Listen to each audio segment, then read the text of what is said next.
MDH ಚನ masala.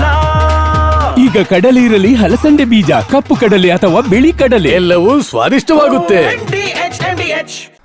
ಬಳ್ಳಾರಿಯಲ್ಲಿ banner ಗಲಾಟೆ ಪ್ರಕರಣಕ್ಕೆ ಒಂದು ಹೊಸ ಟ್ವಿಸ್ಟ್ ಸಿಗ್ತಾ ಇದೆ. ಜನಾರ್ದನ್ ರೆಡ್ಡಿ ಮನೆ ಮುಂದೆ ನಿಂತು ತೊಡೆ ತಟ್ಟಿದಂತ ಮಹಿಳೆ, ಶಾಸಕ ಭರತ್ ರೆಡ್ಡಿ ಗುಂಪಿನ ಕಡೆಗೆ ಸವಾಲ್ ಹಾಕಿರೋದು ಮಹಿಳೆಯಲ್ಲಿ ನಿಂತು ಜನಾರ್ದನ್ ರೆಡ್ಡಿ ಮನೆ ಮುಂದೆ ನಿಂತು ತೊಡೆ ತಟ್ಟಿದ್ರು. ಕೈಯಲ್ಲಿ ದೊಣ್ಣೆ ಹಿಡಿದು ಖಾರದ ಪುಡಿ ಎರಚಿದಂತ ಮಹಿಳೆ ಗೂಂಡಾಗಿರಿ ವಿಡಿಯೋ ಸಾಮಾಜಿಕ ಜಾಲತಾಣದಲ್ಲಿ ವೈರಲ್ ಆಗಿದೆ. ಬಳ್ಳಾರಿಯಲ್ಲಿ ಏನೇನು ನಡೀತಿದೆ ಅಂತ ನಾವು ನೋಡ್ತಾ ಹೋದಾಗ ಇದೀಗ ಒಂದು ಹೊಸ ವಿಡಿಯೋ ಸಾಮಾಜಿಕ ಜಾಲತಾಣದಲ್ಲಿ ವೈರಲ್ ಆಗ್ತಾ ಇರೋದು. ಬಳ್ಳಾರಿಯಲ್ಲಿ ಬ್ಯಾನರ್ ಗಲಾಟೆ ಪ್ರಕರಣಕ್ಕೆ ಮತ್ತೊಂದು ಹೊಸ ಆಯಾಮ ಸಿಗ್ತಾ ಇದೆ, ಅಥವಾ ಮಹಿಳೆ ಒಬ್ಬರು ಎಂಟ್ರಿ ಆಗಿರೋದು. ಈಗ ಶಾಸಕ ಭರತ್ ರೆಡ್ಡಿ ಗುಂಪಿನ ಕಡೆಗೆ ಈಕೆ ಕೈಯಲ್ಲಿ ದೊಣ್ಣೆ ಹಿಡಿದು ಖಾರದ ಪುಡಿ ಎರಚಿದಂತ ಮಹಿಳೆ. ಈ ವಿಡಿಯೋ ಸಾಮಾಜಿಕ ಜಾಲತಾಣದಲ್ಲಿ ವೈರಲ್ ಆಗಿದೆ. ಈಗಾಗಲೇ ತನಿಖೆ ಆಗ್ತಿದೆ. ಕೆಲವೊಂದಷ್ಟು ಜನ ಪರಪನಗರಕ್ಕೆ ಹೋಗಿದ್ದಾರೆ. ಈ ಬುಲೆಟ್ಗಳ ವಿಚಾರವಾಗಿ, ಅಲ್ಲಿದ್ದಂಥ ದೊಣ್ಣೆಗಳ ವಿಚಾರವಾಗಿ ಕೂಡ ಈಗ ತನಿಖೆ ನಡೀತಿದೆ. ಇದು ಎರಡೂ ಕಡೆಯಿಂದ ಟ್ರಿಗರ್ ಆದಂಥ ಗಲಾಟೆನ ಅಥವಾ ಒನ್ ಸೈಡೆಡ್ ಏನು ರೆಡ್ಡಿ ಮತ್ತು ಶ್ರೀರಾಮುಲು ಹೇಳೋ ಹಾಗೆ ನಮ್ಮನ್ನೇ ಟಾರ್ಗೆಟ್ ಮಾಡೋಕ್ಕೆ ಬಂದರು, ರೆಡ್ಡಿ ಅವ್ರ ಮೇಲೆ ಅಟ್ಯಾಕ್ ಮಾಡೋಕ್ಕೆ ಬಂದರು ಅಂತೇನು ಹೇಳ್ತಾ ಇದ್ರು. ಅದು ಪ್ರೀ ಪ್ಲ್ಯಾಂಡ್ ಆಗಿತ್ತ ಎರಡೂ ಕಡೆಯಿಂದ ಅಂತ. ಸೊ ಇದೀಗ ಮತ್ತೊಂದು ವಿಡಿಯೋ ಈಗ ಸಿಗ್ತದೆ, ನೀವು ನೋಡ್ಬೋದು. ಅದು ಯಾವತ್ತಿನ ಇದರಲ್ಲಿ ಮಹಿಳೆಯರು ಕೂಡ ಇದ್ದರು, ನೀವು ದೃಶ್ಯದಲ್ಲಿ ಗಮನಿಸ್ಬೋದು.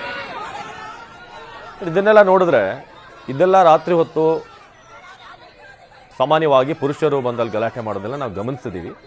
ಆದರೆ ಇಲ್ಲಿ ಒಂದಷ್ಟು ಮಹಿಳೆಯರು ಕೂಡ ಇದ್ರು, ಒಂದಷ್ಟು ಕೂಗಾಡ್ತಾ ಇದ್ರು, ನೋಡಿ ಗಮನಿಸ್ಬೋದಲ್ಲಿ.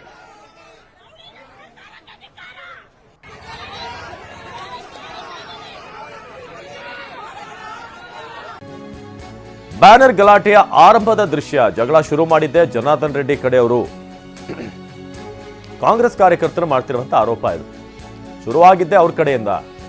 ವಿಡಿಯೋ ರಿಲೀಸ್ ಮಾಡಿದಂಥ ಕಾಂಗ್ರೆಸ್ನ ನಾಯಕರು ನೋಡಿ ಎಲ್ಲಿಂದ ಟ್ರಿಗರ್ ಆಯಿತು ಇದು ಅಂತ ನಾವು ಹೇಳ್ತೀವಿ. ಬಳ್ಳಾರಿ ಬ್ಯಾನರ್ ಗಲಾಟೆಯ ಆರಂಭದ ದೃಶ್ಯ, ಎಲ್ಲಿಂದ ಇದು ನಿಧಾನವಾಗಿ ಕಾವೇರ್ತಾ ಬಂತು ಅಂತ. ಈ ಬ್ಯಾನರ್ ವಿಚಾರಕ್ಕೆ ಸಂಬಂಧಪಟ್ಟಾಗಿ ಶುರುವಾಗಿದ್ದು, ಈ ಬ್ಯಾನರ್ ಹಾಕ್ತಾರೆ ಅಂತ. ಸೊ ಈ ಬ್ಯಾನರ್ ಯಾವಾಗ ಅಲ್ಲಿ ರೆಡ್ಡಿ ಮನೆ ಮುಂದೆ ಅಳವಡಿಸಲಾಯಿತು, ಹಾಕೋಕೆ ಬಂದರು, ಅಲ್ಲಿಂದ ಶುರುವಾಯಿತು. ಸೊ ಅದಷ್ಟು ವೀಡಿಯೋಗಳನ್ನು ಕೂಡ ರಿಲೀಸ್ ಮಾಡ್ತಾ ಇದ್ದಾರೆ. ನಂತರ ಈ ಬ್ಯಾನರ್ ನೋಡಿ ಒಬ್ಬರಿಂದ ಒಬ್ಬರಿಗೆ ಫೋನ್ ಕಾಲ್ಗಳು ಕೂಡ ಹೋಗ್ತವೆ. ಸೊ ಬ್ಯಾನರ್ನ ಅಲ್ಲಿ ಕೆಳಗಿರೋದು ನೀವು ನೋಡ್ಬೋದು.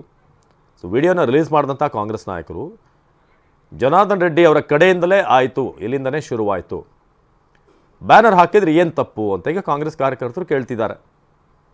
ಏನು ಸಮಸ್ಯೆ ಏನು, ರೆಡ್ಡಿ ಅವರ ಮನೆ ಮುಂದೆ ಬ್ಯಾನರ್ ಹಾಕಬಾರ್ದಾ ಅಂತ ಕಾಂಗ್ರೆಸ್ನವ್ರು ಕೇಳಿದ್ರೆ, ಇನ್ನೊಂದು ಕಡೆ BJP ಅವರು ಏನು ರೆಡ್ಡಿ ಅವ್ರ ಮನೆ ಮುಂದೆನೇ ಜಾಗ ಇರೋದು, ಬೇರೆ ಕಡೆ ಜಾಗ ಇಲ್ವಾ ಬ್ಯಾನರ್ ಹಾಕೋಕ್ಕೆ ಅಂತ ಇವ್ರದ್ದು ವಾದ. ಅಂತ ಒಂದು ಸಣ್ಣ ಕಾರಣ, ಇವರಿಗೆ ಒಂದು ಘರ್ಷಣೆ ಆಗಬೇಕಾಗಿತ್ತು, ತಮ್ಮ ಒಂದಷ್ಟು ಕೋಪತಾಪಗಳನ್ನು ಅಲ್ಲಿ ಪ್ರದರ್ಶನ ಮಾಡಬೇಕಾಗಿತ್ತು, ಅದಕ್ಕೆ ಈ ಬ್ಯಾನರ್ ನೆಪ ಆಯ್ತಷ್ಟೇ ಅಂತ ಮೇಲ್ನೋಟಕ್ಕೆ ಅನ್ನಿಸ್ತಾ ಇದೆ. ನೋಡಿ ಇನ್ನೊಂದಷ್ಟು ವಿಡಿಯೋಗಳು ಈಗ ಸಿಗ್ತಾ ಇದೆ. ಜನಾರ್ದನ್ ರೆಡ್ಡಿ ಮನೆ ಮುಂದೆ ಕೂತು ಅಲ್ಲಿ ಘೋಷಣೆಗಳನ್ನು ಕೂಗ್ತಿರುವಂಥ ದೃಶ್ಯಗಳು. ಜನಾರ್ದನ್ ರೆಡ್ಡಿ ಬೆಂಬಲಿಗರ ವಿರುದ್ಧ ಆರೋಪ ಅವರಿಂದಲೇ ಶುರುವಾಗಿದ್ದು. ಇದು ನಮ್ಮ ಪಾಡಿಗೆ ತಾವು ಬ್ಯಾನರ್ ವಿಚಾರವಾಗಿ ಪ್ರಶ್ನೆ ಮಾಡದೇ ಇದ್ದಿದ್ರೆ ನಾವು ಕೂಡ ಇದಕ್ಕೆ ಎಂಟ್ರಿ ಆಗ್ತಾ ಇರಲಿಲ್ಲ. ಆದರೆ ಬ್ಯಾನರ್ ಹಾಕಲೇಬಾರ್ದು, ತೆಗಿಬೇಕಲ್ಲಿಂದ, ತೆರವುಗೊಳಿಸ್ಬೇಕು ಅಂತ ಹೇಳಿದ್ರೆ ಏನರ್ಥ ಅನ್ನೋದನ್ನು ಈಗ ಕಾಂಗ್ರೆಸ್ ಕಾರ್ಯಕರ್ತರು ಕೇಳ್ತಿರೋದು. ನೋಡಿ ಎರಡು ವಿಡಿಯೋ ನೀವು ನೋಡ್ಬೋದು. ಒಂದು ಹಗಲಿನ ವಿಡಿಯೋ, ಮತ್ತೊಂದು ಅವತ್ತು ರಾತ್ರಿ, ಹೊಸ ವರ್ಷದ ದಿನ ರಾತ್ರಿ ಏನೆಲ್ಲ ಆಯಿತು ಅದರ ಬಗ್ಗೆ ವಿಡಿಯೋ. ಜೊತೆಗೆ ಒಂದಷ್ಟು ದೊಣ್ಣೆಗಳ ಕೂಡ ನಾವು ನೋಡ್ತಾ ಇದೀವಿ. ಅಲ್ಲಿ ದೊಣ್ಣೆಗಳು ಕೂಡ ರೆಡಿ ಆಗಿತ್ತು ಅಂತ. ವಾ, ಯಾಕೆ ಈಗ ಬಂತ ಸ್ವಾದ? ಖಂಡಿತ ಈಗ ಬಂತು ಅಸಲಿ ಸ್ವಾದ. MDH chunky chaat masala life ಅಲ್ಲಿ ಅಸಲಿ ಸ್ವಾದ ತರುತ್ತೆ. ಅಸಲಿ ಮಸಾಲ, yes, MDH.